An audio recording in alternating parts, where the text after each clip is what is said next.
sure that the sound is coming through the car. And who are you? I am Diane. Yeah. VP Platform and Partnership for Waze, and we're going driving. That's Bieber. Oh, we're listening to Justin Bieber. That was Awesome. that was unintentional. Like on cue too. Totally on cue. Who are you? Hi, I'm Eric. I do PR communication support. Right, excellent. So we're going for a ride. It's been a while. We did a ride, I don't know, 8 months ago or something like that. For version 3.0 Yeah. release, yeah. Yeah, so what's been going on? Let's take a ride. All right, let's you take can a ride. drive.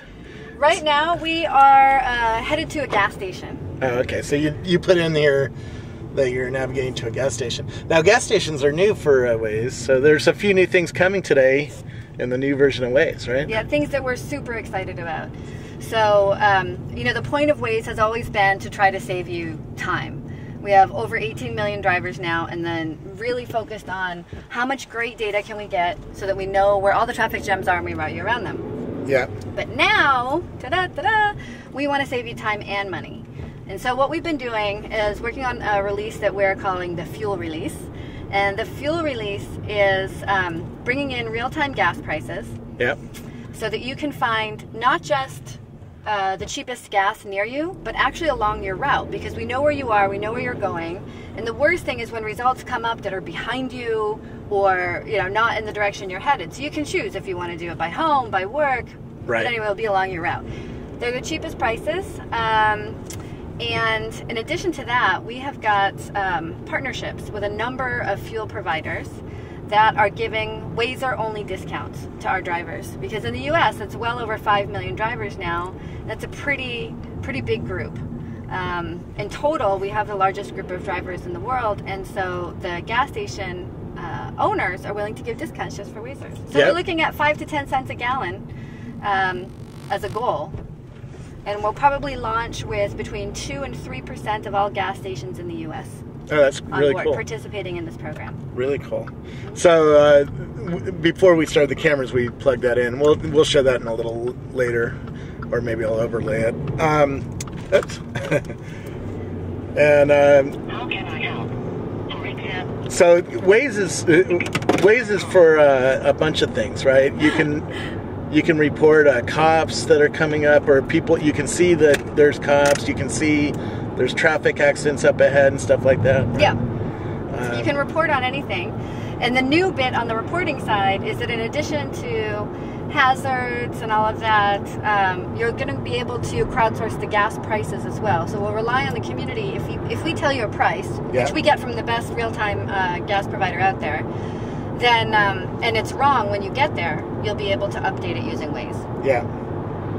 So we're actually going to go to a gas station near you and see if the price is right, and if not, we're going to update it. Yeah, we should have taken a ride in downtown San Francisco, because to tell the truth, while you're driving along Highway 1 and the Pacific Coast Highway, there's not all that much activity there. You know, there's no cops, there's no accidents, and it's just a standard. Which is all right. You filmed that all before. But so this is the funny thing, is that social GPS is relevant to what? 25 to 50% of drivers. Yep. The live traffic, maybe 50 to 75%. But what's the one thing that's relevant to 100% of drivers? Fuel. Yeah. Everybody needs it. So even if you haven't needed to navigate around traffic before, we're still going to be able to try to save you money by getting you to the best gas price. No, that's cool. And when there is traffic, and then once in a while in Half Moon Bay there is traffic, especially during pumpkin season. Pumpkin season, oh yeah. I was just telling him, the one lane is such an issue. Yeah, but you can see what's going on, and you know exactly how long it'll take. The other thing is, if you're traveling to San Francisco, which route to take? Well, the which route to take is easy, but it also shows you approximately how long it'll take, and it's very accurate. I've done it many times, and you know, if it says 59, from Napa, yep, that it was working very well. Oh, it was very accurate. It's more accurate than my Toyota is, which is sort of funny. We drove to Las Vegas with it on, by the way, and it was more accurate there too. Wow, great! I love hearing it. Yeah. So, what kinds of things is it doing right now? First of all, it shows me other people on the road that are near me. Yep. Is that in real time? Because sometimes they bump around. How does that work? So the accidents and the incidents, all of that is real time. Yeah. What we're doing when we're showing you other people on the road is we're blurring it a bit. We're blurring it in time, and we're blurring it in location, because we're collecting all the accurate, specific data, but we don't necessarily want to display that. And that's just an extra benefit of trying to respect user privacy and making sure that everybody is 100% safe while they're using Waze. Yeah. It's a bummer because when I see a little guy next to me, I think it's somebody right next to me, and I'm looking around. And you want to, yeah. It's a bit of a delay. It's a blurring. It's important. But that's where the groups functionality comes in, though, as well. So you can tell if it's somebody else in your group, and we've got some really fun stuff with groups coming up as well. Yeah. It also shows cameras on the stop signs. You know, so if hazards. And the interesting thing related to safety is it will tell you when there's a hazard up ahead. So we've had a lot of the car companies come in and say, hey, we want to do stuff like this. Yeah. Because even those few milliseconds, if you can let me know what's happening, the drivers can be more prepared. And then it's an extra safety benefit as well. Yeah. Can you show me this gas station? Because it shows the price for the gas. Let's see if it's accurate. Okay. Here we are at my favorite gas station, more for less. And, it says $4.19 on the sign, and what does Waze say? It says $4.19. Yay, so it's accurate. And it also says it's the best deal around. Yeah, that usually is the case. And you can see the local Shell is a couple cents more. Mm-hmm. But now Shells, on some of the Shells, you're going to offer a discount. Not my local one, but some of them have the local discount. Exactly, and yeah. this is really cool, so you can see what all the gas prices are. Mm-hmm. You can see the Shell is always a little bit higher. That is true. That's really cool. That's a cool feature. I'll hold this down in the yeah, down there. What are you doing now? So now I'm just clicking on report gas prices. In case it was incorrect, it would show you where you were. Here, now let's check the rest. So we've got, regular $4.19. And look, mid-grade and premium are off. Are these prices correct? No. So regular was fine. So we're going to put that back at $4.19. Now, unless the premium was off, so we're going to set that at $4.29 and $4.39 for. Oh wait, that's the premium. Yep. So those two were off. Regular was correct, and these were not updated. Yep. Now the very next person who comes is going to know exactly what the price is, and so the interesting thing about gas prices is it can change several times a day.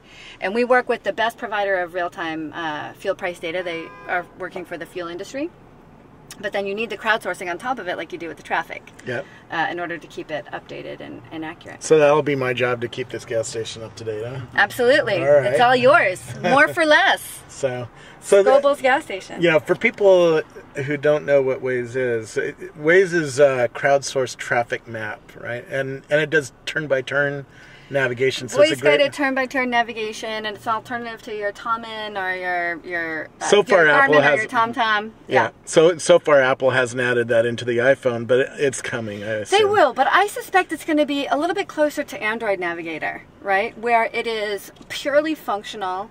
Ours is social. You know that all the data you're getting is crowdsourced. A lot of broadcasters use us now in the mornings because it's the only source for what's happening on the surface streets. So everybody's getting their information from the sensors in the road on the highways, but we're complementing that again with crowdsourcing from everyone on the road, and that's where it's helpful that we have the 18.5 million drivers, because every time people are using it, we're collecting the GPS traces and timestamps. So we're constantly updated as to whether or not traffic conditions are good or bad. Yep. And if you are stuck in an accident, you can report to people. You can take a picture of the accident and say, hey, there's an 18-wheel truck that's overturned. We're not going anywhere anytime soon. Absolutely. And so people stuck in the traffic really have a good sense of what's going on. No, that's absolutely true. But you do that as a passenger. We block the keyboard if you're driving. But if you're stuck in traffic. But if you're stopped, we'll let you do it. Exactly. Here you can see one of our participating Shell stations over here, close to San Bruno. Yep. And you can see that there's an accident over there. Let's just look at the Shell station first. And it's a beta version, so it's and it's and I'm having connectivity problems. It's not Verizon. This is why I switched to Verizon. But, Okay, here we go. Yep. So here's your coupon. You see I've already saved it, but it's 5 cents off of every gallon. So Yep. you just go to the store, you redeem it, and then your price is different, and you can navigate there. Here's an example of an accident reported 30 seconds ago by Change A82. Yep. So this is the level that we're talking about of real-time information on the roads. Yep. And it's actually our map as well. It's our map, our routing engine, our traffic, everything. So we're really a startup that's trying to disrupt that whole stack, because if we can control everything, then we're able to get you around those if possible as well, and actually save you time every single day. Yeah, so you see And now money. accidents, you see cops, you see Yeah. gas stations. And Now, soon- if there were something here and we were driving, right, we do have hands-free Yep. as well for the drivers. I need to enable it on this. Yeah, this is a trick, by the way. If you get Waze and you want to use voice, you have to enable it. Am He I wants in to the go way? in there, yeah. Oh, okay. We gotta go. Okay.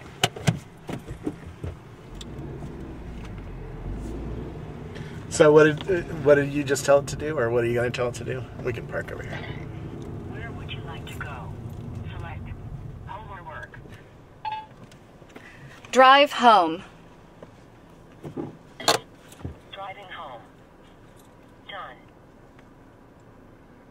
And so you can use voice response. You can use your You Bluetooth. can navigate by voice, you can report accidents by voice, and you never ever have to touch the phone because we're using the proximity sensor. So you literally just wave your hand over it. Got it. And let's just say, all right, let's see. All right, so we're navigating home. Let's say that we want to, Can you say go to Starbucks? not yet. Yeah. We built the API ourselves as well. Okay. Report. Select traffic, police, accident, hazard or camera. Traffic. Reporting traffic jam. Select moderate. Now I'm going to cancel out so I don't make a and false Yeah. report. We're done. Cool. But yeah, So that's soon, amazing. are you going to be able to ask for a gas station or to take me to cafes or Absolutely, fast but what we were food or- hoping is that Siri would have been open by now. Maybe it will be next week. Who knows? So Yeah. we built the minimum. By the way, we are filming this the first week of June, and by the third week of June, when you're We'll know. when you're releasing this, the whole world could shift. so we might have to redo this video, but we'll see how it goes. But Okay. what other kinds of things? So the can you ask categories it to are do? new, right? Yeah. Also, so this is the first release. In order to support all of this fuel stuff that we're doing, we had to add in categories. So you'll see that gas stations are the first category, but let's just say that we want to get a cup of coffee. Yep. So you can poke at the coffee, you just can't use voice. Yeah. That's what you're saying. Yeah. Okay. Yeah. Cool. And so here you can see right now it's going to default Foursquare for the coffee results. It's different per category. Oh, that's new. I don't yeah, remember that's that new. being here. Yeah, that's new. So So three you can people see are three checked in. people are here. Yeah. Well, let's go absolutely. stalk our You can friends. see that there's a special. There's a special at Starbucks. Yeah. So that's great. But let's just say that I wanted to switch. Say I have an affinity for Bing. Yep.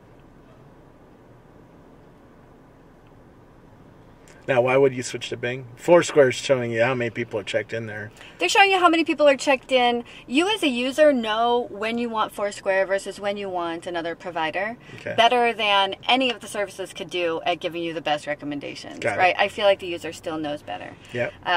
Okay, so anyway, this is what Can Bing you is do showing. Yelp or anything like You that? can. All right, that's awesome. Google and Yelp here. Yelp is good for restaurants. Yelp is and stuff. default for the restaurants, yeah. Yep. We've got Foursquare default for shopping. We've got our own data default for the fuel prices. Got it. There you go. So here you go. What'd be fun is to show Foursquare and Yelp together. And show the check-in. Yeah, that would be great.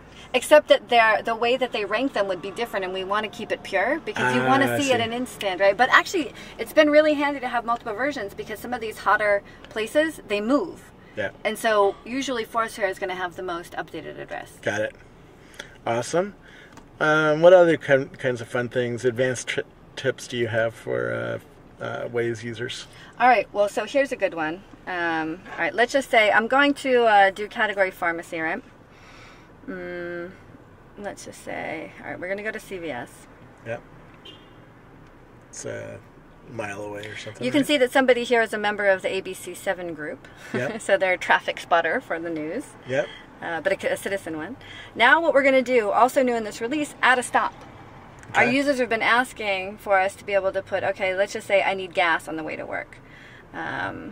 Can you add multiple stops or just one? Right now, just one. Okay.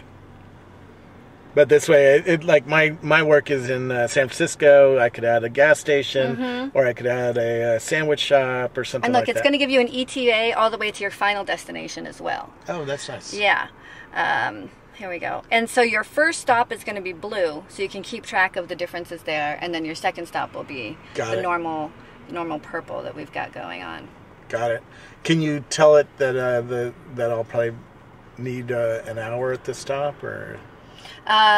Yes, I believe you can set that. You can set the Oh, amount of time, but I think it defaults because That's cool. there's a difference between actually pausing the application. Usually if people want to, say they want to go grocery shopping and they're going to spend a lot of time, they're navigating to the supermarket. Yeah. But if they want to pick up something quick on the way, then I'm they're thinking only of going it to stop about- a few minutes. I'm thinking about road trips, right? If I'm going down to Los Angeles, it's a 7-hour trip. yeah. And then I want to put, okay, I need to stop for lunch, stop for, gas, and stop for whatever Yeah. else. And Well, the most important thing that's why I about asked for multiple stops. Yeah, not yet. But the add a stop is super cool because, so for example, I'm driving from Palo Alto to San Francisco all the time.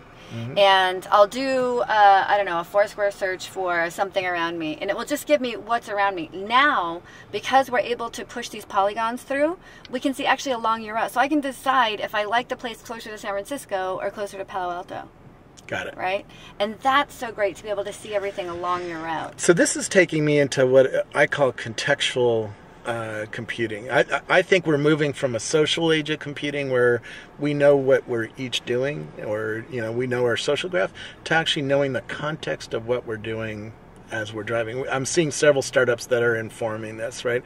Highlight shows me people who walk into within 100 yards of us. There's some there's a calendar app coming out from SRI soon that'll really contextualize your life. And you guys know I'm in a driving context, and now I'm telling it even further that I need a gas station, I need food. If you're going to work, if you're going home, all of those things are filters on your context as well. Even your speed. You might be open to a different thing if you're going to be stuck in traffic for 40 minutes and we can't find you an alternate route. Yeah. Right? You might be open to an offer or something else that's close by, something else that you had to do. And as we look at context, I mean, this is very exciting for us as well. Yeah. All the real-time data. I mean, you're sitting in a car, but soon Waze is going to be connected to your car. We're in a number of aftermarket devices now, like the Pioneer App Radio. Next year, you'll see us embedded in the first vehicles that are, completely Waze enabled. Yeah.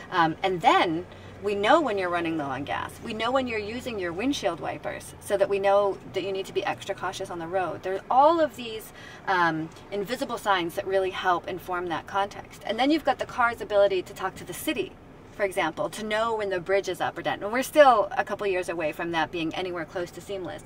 But all of the milestones are there. That'll help you. In San Francisco, the parking meters are online. Are you able to show off any of that? Like, find me a parking spot and be able to tell me exactly where the parking spots are? Not yet, but obviously we're headed in that direction. Fuel being the first priority for now. Yeah. And also the first time that we can do something that will really be meaningful, right? It's hard for us as a startup to be like, we're not going to do this cool thing, but we consistently choose not to do the cool thing and do the coolest thing we can do that will impact lots of people. No, I can tell. I've been using you guys for a couple of years, and each time you come out, it's further built along, and I can sort of predict where you're moving. But this contextual age really is interesting to me because for instance, if it's 9 a.m, that I'm probably going to go to work. Soon, I think you're going to just say, hey, are you going to work? Well, yeah, we actually do that. If you have a consistent commute pattern, by the third or fourth day, it will give you a nice sunny sunshine and say, hey, going to work? Yeah. So we already do that. Yeah. But we do it within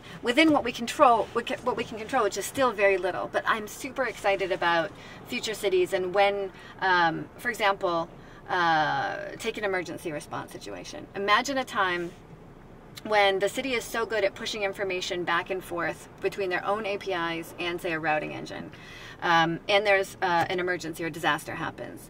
It can imagine being able to force virtual roadblocks up around it so that no service could navigate through that in a time of emergency. That's where we're headed, but it's going to take a long time.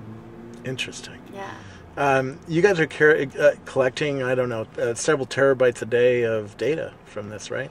I don't have specific numbers. Yeah, I heard it was like 3 last time I asked, which means it's probably 6 now. But yeah, I mean, well, it's growing. In December we had 10 million Wazers, up from 1.5 million the year before, and now we're going to hit 20 very soon. So the amount of data we're collecting is just out of control. And our users, it's very exciting actually. They're using it 11 times a month, 20 to 30 minutes per time. So it really is a commuter tool, not just when you don't want to get lost. No, it's really cool, and it's fun. It's sort of, driving is boring in a lot of ways, especially if you're on the freeway, and it sort of makes it a little less boring because you know what else is going on the road, and you're warned ahead of time. Oftentimes the traffic here is much more accurate than I get on other systems. So it's thanks for doing that. Where else do you think the stuff is going in the future? You guys are on iPhone and Android, right? Mm-hmm. Are you thinking of other platforms, or are you just focused on those 2 platforms for now? We're focused on whatever platforms are going to have big distribution for us. And so the next platforms we're looking at are really about the vehicle. They're really about in the vehicle. If there was another OS that became a rival to iPhone and Android, we would do it. But we're 90 people and building this whole entire stack. So we have to be pretty... Cars of the future. I mean, I've already been in Mercedes with heads-up displays, and certainly they have nicer panels here. With hell, in Germany they even put TV up here, so it's pretty crazy. Video conferencing in your new Audi 4G. In Europe, the car I was in had a panel here, and a heads-up display. So they had cameras that were able to see through fog or see ahead in night. Oh, that's incredible. You know, and having this kind of data ahead of you is really cool. Are you guys going to let us capture the sign data? Because that's one thing I noticed you're keeping track of my speed already. It's not real accurate. It's accurate plus or minus 10% or something like that. Yeah, it's as accurate as GPS. You're not reporting that to my insurance company, are you? Because I do go a little fast on 280 once in a while. No, but I mean, insurance companies already have black boxes where you can choose. So if you're a super safe driver, you can save a lot of money if you're willing to prove to them that you always drive 65 on the 101. Yeah, that's boring. I haven't signed up for that myself and won't, but yeah. So that's a good question for you guys. What are you guys doing with this data? Because once I use this for a couple months, you have a lot of data on me. We do, but we're not saving any personal information that attaches that to you. We're aggregating everything. I put my name on it.